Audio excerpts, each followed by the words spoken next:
Hello, all you beautiful people in YouTube. So let's do another Fat Electrician story. This is RAF's Legless Antihero, Sir Douglas Botter. I hope I'm pronouncing that correctly. If he's truly legless and a pilot, like the thumbnail suggests, this should be a really crazy story, as they usually are. So please like, comment, and subscribe, and any suggestions you have. And this was actually a suggestion recently, so let's get into it.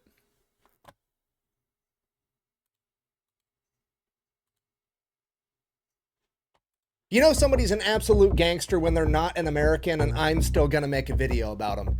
Right.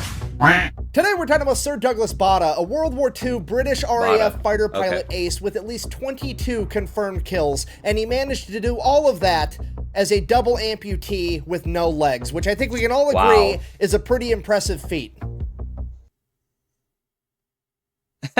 So or lack thereof.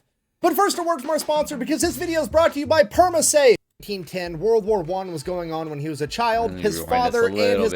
Back to the video. All right, Douglas Bader, born in London in 1910. World War I was going on when he was a child. His father and his older brother-in-law both fought in World War I. His father was an engineer. Nice history. And his brother-in-law was a fighter pilot. Because of that, young Douglas knew that he wanted to be a fighter pilot too. So fast forward 1928, Botta's 18 years old. He just graduated from high school. He immediately joins the RAF as a cadet pilot, as well as going to Cambridge for college. And while doing that, he would become a star athlete for both organizations. While at Cambridge, he would play hockey, box, and become a star rugby player. Apparently, he was so good at rugby that it was believed that after college, he would join the national team to represent his country. And then for the RAF, he would end up playing on their official cricket team. I have no idea what cricket is, and I really don't care to learn. Nobody understands cricket. You gotta know what a crumpet is to understand cricket. I mean, yeah, I thought Crumpet was the mountain that the Grinch lived on, so obviously I have no idea what's going on. Fast forward again. Hey, actually, I have a lot of, I fall asleep to World War II history documentaries, so I'm very interested in the Royal Air Force and their history, with all jokes aside and stuff like that. You know, we kid around with our English brothers, but I'm very interested in the history of the English and the English military. In 2 years, 1930, he's still going to college at Cambridge, but he graduates from a cadet to a full-fledged commissioned pilot in the RAF, at which point he becomes known as an absolute daredevil while also being extremely talented. He can pull off every aerial maneuver known to man at this point, including some that are so dangerous that they're banned. And not only does he do those maneuvers, he does them below 2,000 feet, which is also against the rules because it's extremely dangerous. But Bader doesn't care about rules. He doesn't care what you tell him. That's just guidelines. He's going to do what he wants. Because of that, he actually gets selected to represent his squadron at the Hendon Air Show in a flying competition, which he wins. Then later that year in 1931, he is preparing to go defend his title at the Hendon Air Show in early 1932, at which point he tries a dangerous maneuver too close to the ground, and the wing of his Bristol Bulldog catches the ground, crashes the entire plane, crushing his legs. Because of this, both of his legs would have to get amputated, one above the knee and one just below the knee. At this point, you have to remember it's the 1930s. He is told that he's never going to be able to walk again without crutches. And that's what they believed because nobody had ever done it before. But you also have to remember, Botta doesn't care what people tell him. The same attitude that got him into this mess by not listening to the rules is the same attitude that's going to get him out of this mess by not listening to what the experts tell him he's going to be capable of doing. Over the course of his rehabilitation, not only does he regain the ability to walk without crutches or a cane, something he was told was going to be impossible,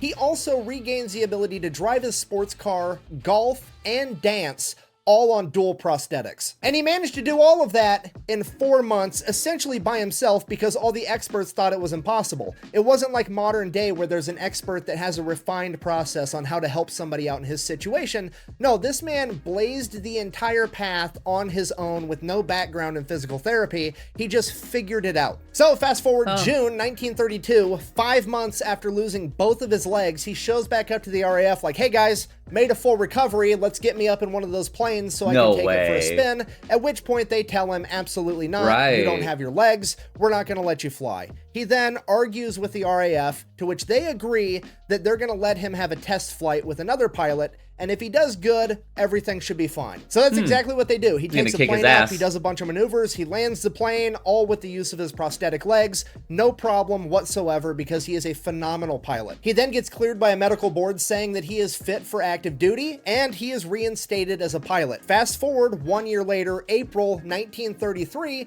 the RAF, for seemingly no reason, decided that they were going to reverse that decision and ground him because there was nothing in the King's regulations in regards to a legless pilot. To which Bada's like, yeah, no shit, I'm the first guy that's ever done it ever. That's why you guys put me through all that testing and a med board to see if I could do it, and I've been doing it for the last year. He's got a hater. Ground me now. To which the RAF was like, don't really care. That's what we decided. Fuck you. Get out of the plane. Bada is then informed that he has to pick a new job where he stays on the ground, and Bada, being a man of his stature, isn't going to stand for that shit, so he retires early. From there, he spends the next couple of years collecting his military pension, working a desk job, golfing 36 holes a day. He also meets his wife and starts to settle down. Then, over the course of 1937, 1938, Douglas would write the Air Ministry multiple times saying, hey, if the next World War is going to kick off, let me know. I'm happy to come back and fly a plane for you. Then fast forward, sure enough, September 1st, 1939, Germany invades Poland, World War II kicks off, and the RAF finally decides to call back Douglas Bada. Gotta use him. Yeah, need him. Right. Legolas. Nice. Let's get Check this out. If you have a beard, you have to get our sample pack and try 24 different products. So Douglas shows back up at an RAF base, and he is pumped because last time he was flying planes was 8 years ago, and they were like old biplanes like his Bristol Bulldog. Now, they got Spitfires, they got Hurricanes. Dude. Planes have come a long ways in 8 years, and he is absolutely thrilled to be able to get up and fly one. And at this point, RAF leadership yet again informs Douglas, oh, we're not actually going to let you fly a plane. You don't have any legs. That would be preposterous. Oh, no. We thought you wanted to join the war effort and do a ground job just to help out. At which point, Douglas is furious. I'm a peacock! You gotta let me fly! Luckily, however, some of the people that Douglas had served with prior 8 years ago were now higher ranking officers, and they had some pull, and they convinced the higher leadership to give this guy a shot because he's an incredible pilot. So the higher ups finally agree to give Douglas a shot, but that shot entails him going back through flight school all over again, which he does, and after his first 11 hours of flying with an instructor,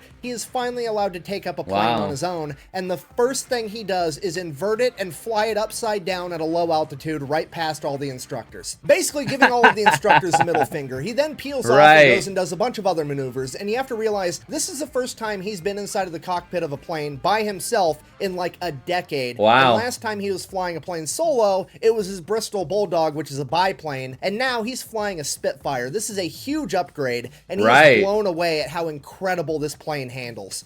Yeah, from what I understand, the Spitfire was such a badass plane, and it shocked the Germans at how great it was because it could take on the Messerschmitt. I think it's the 109E, like on level ground. So, from what I understand, the Spitfire is a badass plane. So for him to upgrade from a biplane to that thing, I bet you he was just. I mean, plus he doesn't give a shit. Oh my god, man, this guy is totally badass. He's able to take turns and pull off maneuvers way tighter and way faster than he ever would have dreamed of being able to do inside of a biplane. And initially, he gives all the credit to the new airplane and how advanced aircrafts have become. But then, over the course of a little bit more training, he starts to realize not all the other pilots can pull off these turns and maneuvers as tight and as fast as he can inside of the Spitfire. They have the same plane. Is he just that much better than these guys, or what is going on? And then it dawns on him. Well, you ain't got no legs, Lieutenant Dane.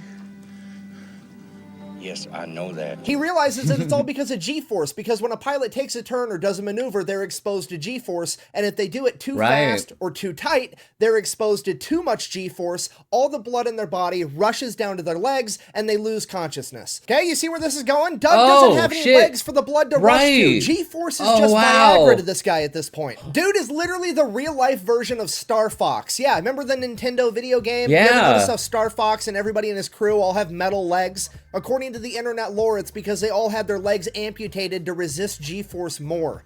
That's crazy, dude. I didn't know that about Star Fox, and that is so badass to this story. Holy shit. A weird twist of fate, his disability has turned into a physical advantage inside the cockpit of a fighter plane. Crazy. He quite literally has a leg up on the competition.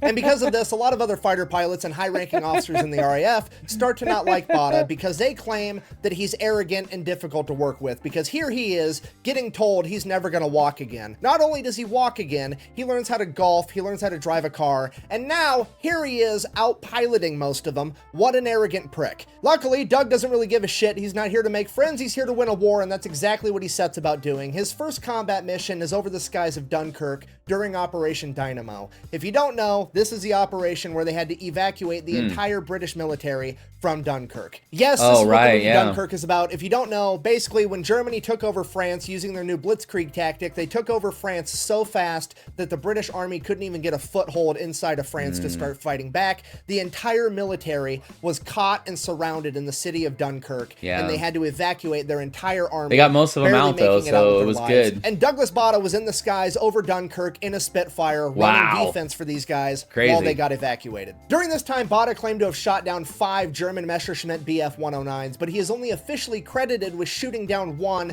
and potentially damaging several others, because every time Bader says that he shot down an enemy plane, it is extremely scrutinized, because again, a lot of the other fighter pilots in leadership don't like him because they think he's an arrogant prick. So literally every plane that Bader is officially credited with shooting down has been spotted by him, his wingmen, and an independent third party on the ground to verify that he shot that plane down before they would give him credit for it. But that's besides the point. Whether he shot down 1 enemy or 5 ultimately doesn't really matter, because Douglas Bader and the rest of the RAF were able to hold off the German Air Force from bombing the men on the ground long enough for the entire British military to get evacuated so that they could live to fight another day. And because of this, Douglas was promoted to squadron leader and given command of Squadron 242, or at least what was left of it. You see, Squadron 242 was a bunch of Canadian Hurricane pilots that had been stationed in France and had been fighting the Luftwaffe for a while, and they had sustained heavy losses and their morale was cripplingly low. Bader comes in as their new leader, turns the entire squadron around, takes a squadron in shambles, and turns them into an effective fighting force. Nice. Cutting through red tape and bureaucratic bullshit to get his men what they needed to be successful.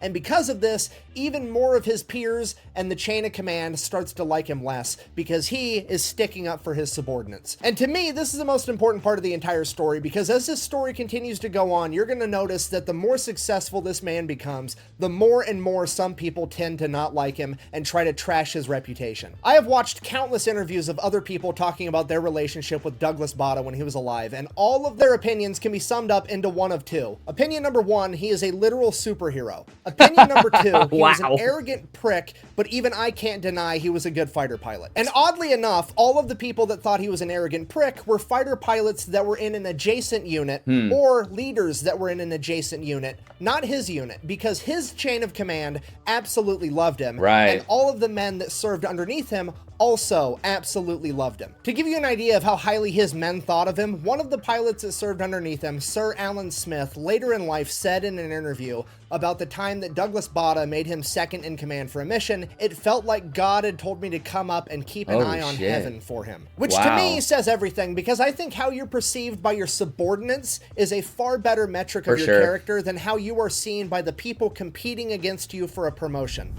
I'm pretty sure you're wrong, because I read on the internet one time that somebody's grandpa met him once during World War II, and that guy's grandpa told him that Douglas Bader wasn't very polite.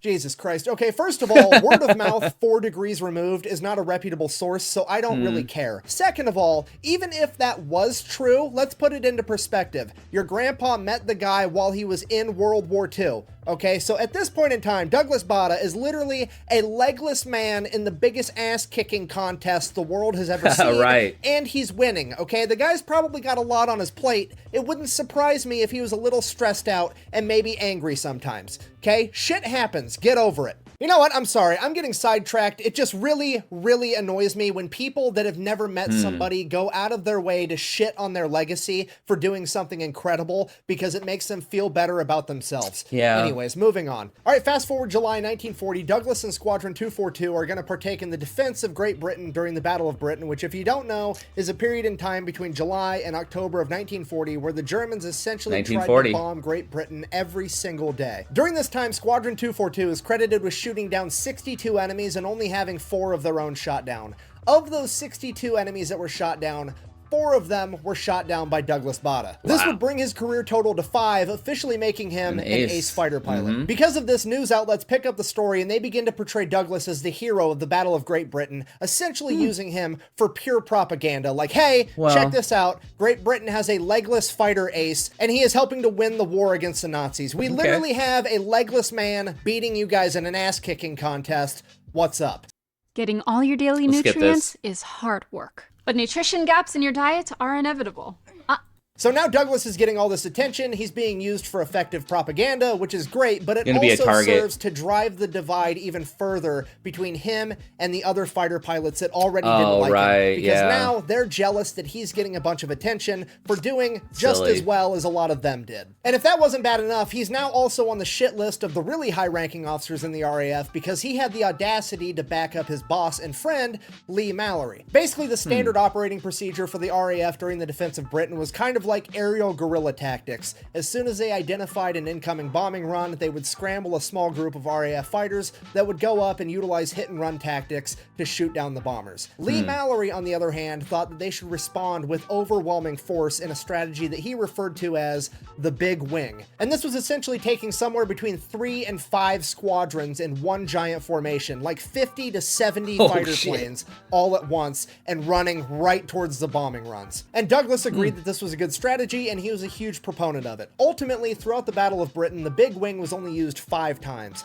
Of the 5 times that it was used, the men that flew in the formation said that it was incredibly effective and they shot down a bunch of enemies. The men that did not fly in the formation said that it wasn't as effective as they're claiming it was and that they're lying. So that aspect is kind of an unknown, but we do know for certain that planes flying in the Big Wing formation were safer because there's safety in numbers. That makes sense. They were less likely to get shot down. The downside of the Big Wing was that it took a lot of time to get that many planes up in the air and in formation, so response time was lower. So as far as which plane was better, aerial guerrilla warfare or the Big Wing, I'm not really sure, but one thing is for certain, using both of them multiple times had a beneficial effect because the first time the Big Wing was used, all the German pilots were being told that Great Britain only had 10, 15, 20 aircrafts left, and they go out on this bombing run, and here comes 70 Spitfires and Hurricanes and just fucks up their whole day. It had a devastating effect on enemy morale. And on top of that, now they don't know what the British tactics are. They have to both anticipate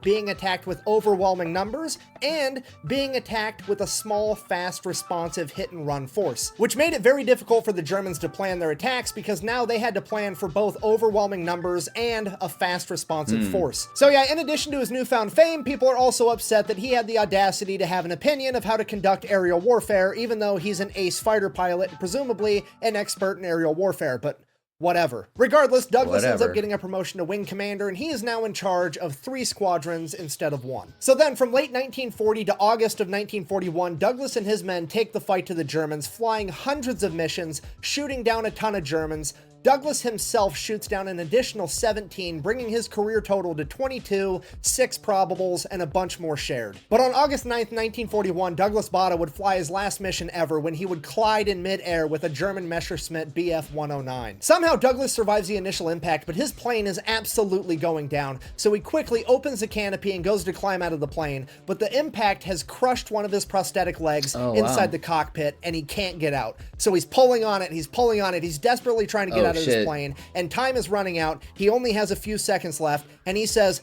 fuck it, it's worth a shot, and he opens his parachute while still inside the plane.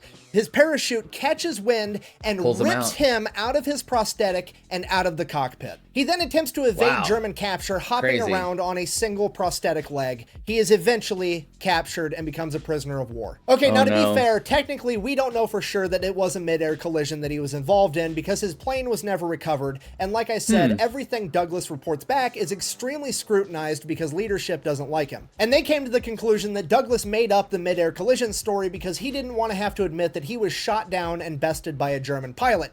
And the reasoning for that is that the German documentation captured after the war didn't show that there was any mid-air collision around this time period. Here's a caveat to that. The documentation also didn't show that they shot down Douglas either. So now the leading theory is that he was actually a victim of friendly fire somehow. Which, you know what, to be fair, as much as I want to have Bader's back on this one, if you take a step back and really look at it, it does make perfect sense because What person in their right mind would take the word of their own guy who was fucking there and lived through it over the word of the German military in the 1940s? I mean, the Germans back then were just batting 100. They never fucking lied about anything ever. They definitely didn't build an entire military in secrecy, violating the Treaty of Versailles so they could try to take over the fucking planet. Marching around in and shovels, they definitely with shovels. didn't have a crazy military dictator dosed up on amphetamines and testosterone, Look at that dude, who people were literally scared to give him bad news. Listen, historically, like, if you look at all the videos of him, like, hopped up on meth, holy shit, it's so scary to see Hitler all freaking fried like that, man. With that much power, and he's just all those drugs, it looks freaking nuts. There's no way that they would lie on this documentation. Energy providers don't want you to know about this trick that can heat houses practically for free. All right, listen up, folks. All right, so back to Douglas. He's hanging out at this POW camp with one prosthetic leg. Word finally gets spread around throughout Britain and throughout the German ranks that they finally caught the famous legless fighter ace that the British had. And upon hearing that, one of Germany's most famous fighter pilot aces, Adolf Galland, who had apparently been running missions against Bada for a while now, wanted to go meet him in person. And for whatever reason, he's actually nice to Bada. So nice that he actually writes the British government and is like, hey, we got your guy. He's missing one of his legs. Would you guys mind airdropping another prosthetic for him so he could walk around? Wow. To which Britain is like, absolutely, sure, why not? Great Britain launches Operation Leg, where they are given free passage through German airspace to airdrop an extra prosthetic leg for Bada.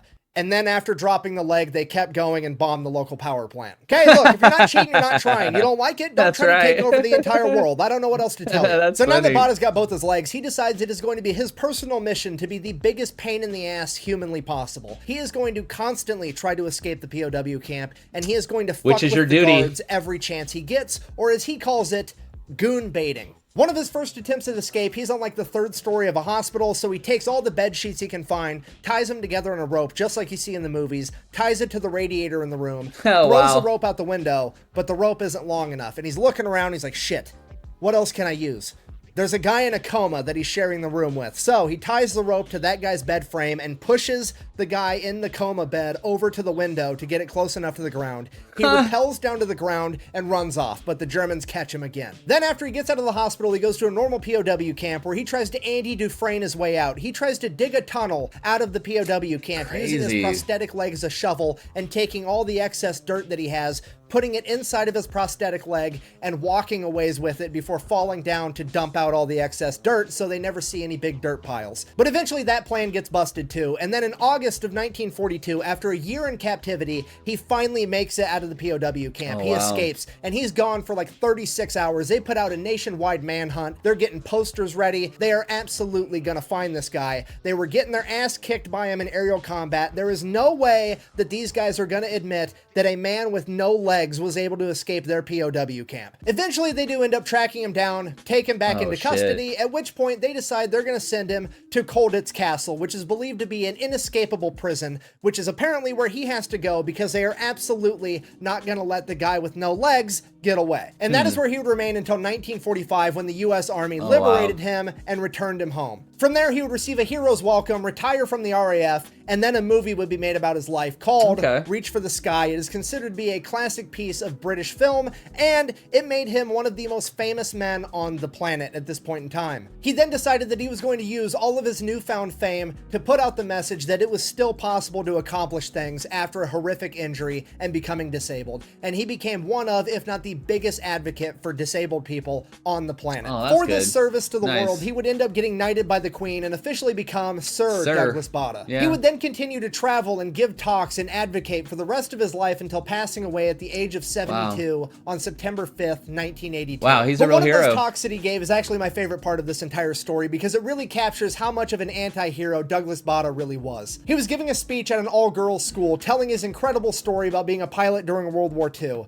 And at some point during that story, he says, and I quote, "So there were 2 of the fuckers behind me, 3 of the fuckers to my right, and another fucker on the left." At this point, the audience is like, oh shit. And the headmistress of the school has all the color drained from her face and she goes ghost white and she's like, ladies, a fucking is a German aircraft. At which point, Sir Douglas Bada replies, and I quote, "That may be, madame, but these fuckers were Messersmiths. Thank you for watching. Best way to support the channel is go check out thefatelectrician.com. Oh, wow. Get some merch, subscribe to Patreon. That was cool as shit, Thanks man. for watching. Quack bang, out. The lengths haters will go to just to hate will never, ever cease to amaze me. All right, well, that was a video. I appreciate it. Hey, you know, I had battery trouble with my car this morning, so that's why I decided to make another video today, so everybody wins, you know? You got to make lemonade out of lemons, right? So I appreciate your time. That was a great video. You know, salute to all my people across the pond, and I appreciate your time.